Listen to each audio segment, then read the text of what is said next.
राधे। तो दोस्तों कैसे हैं आप सभी? आशा करती हूँ स्वस्थ होंगे, मस्त होंगे और अपने अपने कार्यों में व्यस्त होंगे। तो दोस्तों आज मैं आप सभी के लिए एक महत्वपूर्ण जानकारी लेकर के आई हूँ, जिसका कि जानना आप सभी के लिए बेहद जरूरी है। वो इसीलिए है क्योंकि बहुत सारे लोगों के साथ ये सब हो रहा है। तो दोस्तों आज का हमारा प्रश्न ये है कि क्या हम सेवित विग्रह का श्रृंगार करवा सकते हैं? तो सेवित विग्रह कौन से होते हैं? तो सबसे पहले तो ये जान लीजिए। तो दोस्तों सेवित विग्रह जिनकी आप सेवा करते हैं, जो श्री विग्रह आपके घर के मंदिर में होते हैं, वो होते हैं सेवित विग्रह। तो उन विग्रहों का अगर पेंट निकल जाता है, जैसे कि कोटिंग वाले विग्रह आप लेकर के आते हैं, हो सकता है आपके लड्डू गोपाल जी हो कोटिंग वाले, और उनका हर रोज के श्रृंगार स्नान आदि करवाने से पेंट निकल जाता है। या फिर जैसे कि आप हर रोज उन्हें वस्त्र पहनाते हैं, तो वस्त्रों की रगड़न से भी पेंट जो है वो निकल जाता है। तो आंखों का पेंट इतनी जल्दी नहीं निकलता, लेकिन पूरे जो कोटिंग वाले लड्डू गोपाल जी होते हैं ना, उनकी हर रोज की सेवाएं करते करते जो है कभी ना कभी उनका पेंट निकल ही जाता है। तो इस तरह से वो आपके सेवित विग्रह हो जाते हैं, और उनका पेंट अगर निकल जाता है तो मन बड़ा ही परेशान होता है। तो क्या किया जाए इन विग्रहों का? क्योंकि देखिए ये जो श्री विग्रह होते हैं, आपकी पूजा से जब आप पूजा पाठ करते हैं तो ये जागृत विग्रह हो जाते हैं। तो जागृत विग्रह पर मैंने पहले वीडियो बनाई है, तो 2 वीडियो मैं पहले अपलोड कर चुकी हूँ। वो वीडियो अगर आपने नहीं देखी है ना, तो उन्हें जरूर से देखिएगा। तो आपकी सेवा करते करते जो है आपके श्री विग्रह जागृत हो जाते हैं। तो आप उन जागृत विग्रह का कैसे श्रृंगार कराएं? ऐसा आपका मन के भाव आपके कहते हैं कि आपके जागृत विग्रह हैं, और आप उनका जो है कैसे जो है श्रृंगार करवाएं। हमें ऐसा लगता है कि प्रभु को पेन होगा, प्रभु को दर्द होगा। पहला तो हम अपने विग्रह किसी को देना ही पसंद नहीं करते, जो हमारे सेवा वाले विग्रह होते हैं।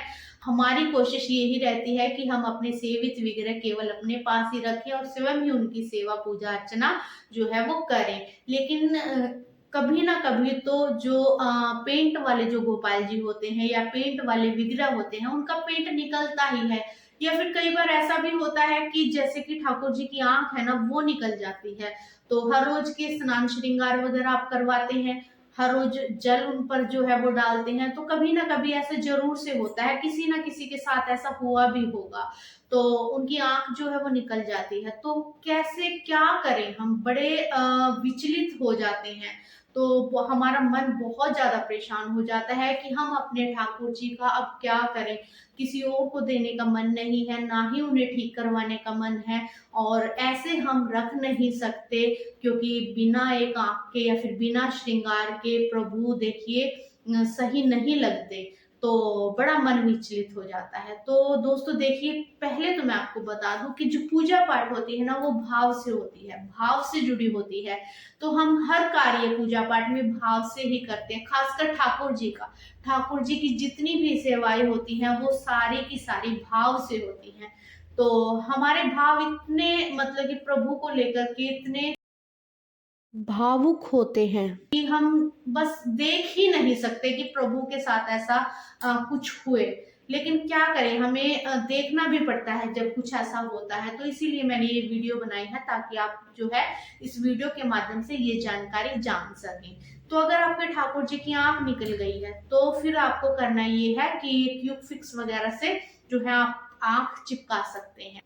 बस आपको जो है ठाकुर जी को, जब भी आप इस तरह की कोई भी क्रिया करेंगे, तो फिर ठाकुर जी से क्षमा याचना जरूर से मांगनी है, और प्रभु से प्रे करनी है कि प्रभु देखिए आप कुछ समय के लिए इस श्री विग्रह से बाहर आइए। जब ये श्री विग्रह इस लायक हो जाएगा कि आप इसके अंदर प्रवेश कर सकें, तब आप जो है इसके अंदर आइएगा। यानी कि हम इनका श्रृंगार वगैरह जो है, पेंट वेंट जो भी कुछ है, वो पूरा कंप्लीट कर ले, और फिर आप जो है इस श्री विग्रह में प्रवेश कीजिएगा। तो इस तरह से आपको बड़े ही भाव के साथ प्रभु को मनाना है ये कार्य करने के लिए।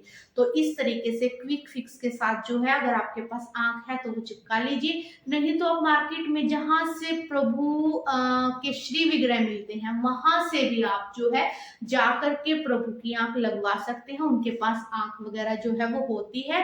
अगर आप सेवम लगाना चाहें तो क्यूक फिक्स के साथ जो है वो लगा सकते हैं, और फिर उसके बाद में श्री विग्रह को गंगा जल वगैरह के साथ जो है स्नान आदि करवाइए, पंचामृत से स्नान करवाइए और अपने श्री विग्रह को दोबारा से अपने घर पर स्थापित कीजिए।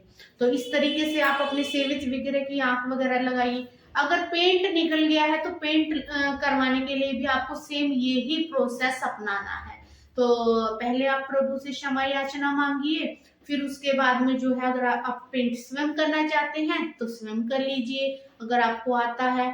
अगर नहीं आता है, आप किसी और से करवाना चाहते हैं तो किसी और से करवा सकते हैं। आजकल तो जहां से आप ठाकुर जी के श्री विग्रह लाते हैं ना, तो वो भी करवा करके दे देते हैं।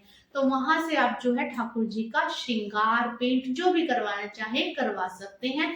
तो मन में बिल्कुल भी मलाल ना रखें कि प्रभु को जो है पेन होगा, क्योंकि देखिए अगर हमारी खुद की आंख में कुछ चला जाता है या हमारी आंख खराब हो जाती है या फिर हमारे शरीर का कोई अंग खराब हो जाता है तो हमें जाना पड़ता है ऑपरेशन करवाने के लिए।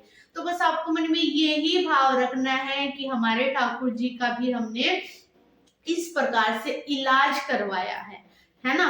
तो आपको ये भाव रखना है कि हम ठाकुर जी का इलाज करवा रहे हैं। तो इस प्रकार से आपको जो है पेंट वगैरह अगर निकल गया है तो वो विग्रह खंडित नहीं होता। आंख निकल गई है तो वो विग्रह भी खंडित नहीं होता। तो इन विग्रहों को आप जो है सही तरीके से सही करवा करके अपने घर के मंदिर में गंगा जल वगैरह से स्नान करवा के, पंचामृत से स्नान करवा करके, शुद्ध करके जो है पूजा पाठ के लिए मंदिर में रख सकते हैं। लेकिन अगर आपका श्री विग्रह चाहे वो लड्डू गोपाल जी का हो, युगल जोड़ी हो या फिर किसी भी भगवान जी का हो, खंडित हो गया है, जैसे कि हाथ वगैरह, पांव वगैरह कई बार है गिरने की वजह से जो है टूट जाता है, मार्बल के या फिर जो होते हैं अष्ट धातु के या फिर इस प्रकार के जो विग्रह होते हैं ना, अगर ये खंडित हो गए हैं, कई बार ये होता है कि आपका कोई विग्रह खंडित हो जाता है, टूट जाता है, तो फिर आपको उस विग्रह को ठीक नहीं करवाना चाहिए। तो आपको उस विग्रह को या तो जल परवाह कर देना चाहिए या फिर भूमि परवाह कर देना चाहिए।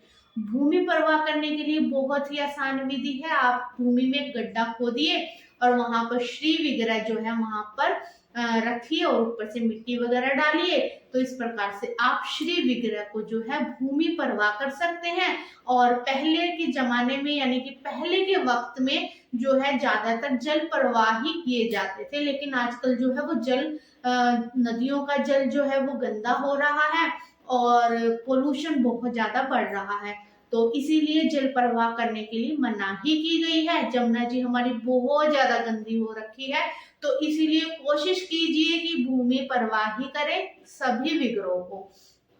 इस प्रकार से आपको अपने श्री विग्रह भूमि प्रवाह कर देने चाहिए जो खंडित हो चुके हैं, और आप नए विग्रह को लेकर के आइए। नए विग्रह को आप जो है पंचामृत स्नान करवाइए, उनको नए वस्त्र पहनाइए और अपने घर के मंदिर में स्थापना कीजिए। तो दोस्तों, जो आपका श्री विग्रह खंडित हो गया था उसके लिए प्रभु से आप जो है वो क्षमा याचना कीजिए और जो है अपने घर के नए श्री विग्रह का स्वागत कीजिए। तो इस प्रकार से अपने घर पर नया विग्रह जो है वो स्थापित कीजिए। तो दोस्तों, मुझे ऐसा लगता है कि मैंने अपनी इस वीडियो के जरिए आप सभी को संपूर्ण जानकारी दे दी है कि किस प्रकार से आप अपने श्री विग्रह का ध्यान रख सकते हैं और उन्हें पेंट करवाना चाहें तो पेंट करवा सकते हैं। अगर आप खंडित विग्रह है तो उन्हें भूमि परवाह कर सकते हैं। तो दोस्तों, अगर फिर भी आपका कोई ऐसा सवाल है जो आप हमसे पूछना चाहते हैं तो नीचे कमेंट करके जरूर से पूछिए। और आप सभी के कमेंट का मुझे इंतजार बहुत रहता है, तो प्लीज वीडियो अगर आप तक ये पहुंच रही है तो कमेंट करके जरूर से बताइए, जानकारी कैसी लगी जरूर से बताएं। तो दोस्तों, इसी प्रकार की वीडियो देखने के लिए चैनल को जरूर सब्सक्राइब कीजिए, क्योंकि हो सकता है ये वीडियो तो आप तक पहुंच गई है लेकिन आगे आने वाले समय में जो हमारी बहुत सारी वीडियो अपलोड होने वाली हैं वो आप तक ना पहुंचे और हमारा और आपका रिश्ता बनता बनता रह जाए। तो और अधिक जानकारी जानने के लिए जरूर से सब्सक्राइब कर लीजिए और जो भी हमारे भगत जन हैं, जो भी आपके मित्र हैं, उन सभी के साथ इस वीडियो को जरूर से शेयर कीजिए ताकि उन तक जो है ये जानकारी पहुंच सके। तो मिलते हैं नेक्स्ट वीडियो में। जय श्री कृष्णा, राधे राधे।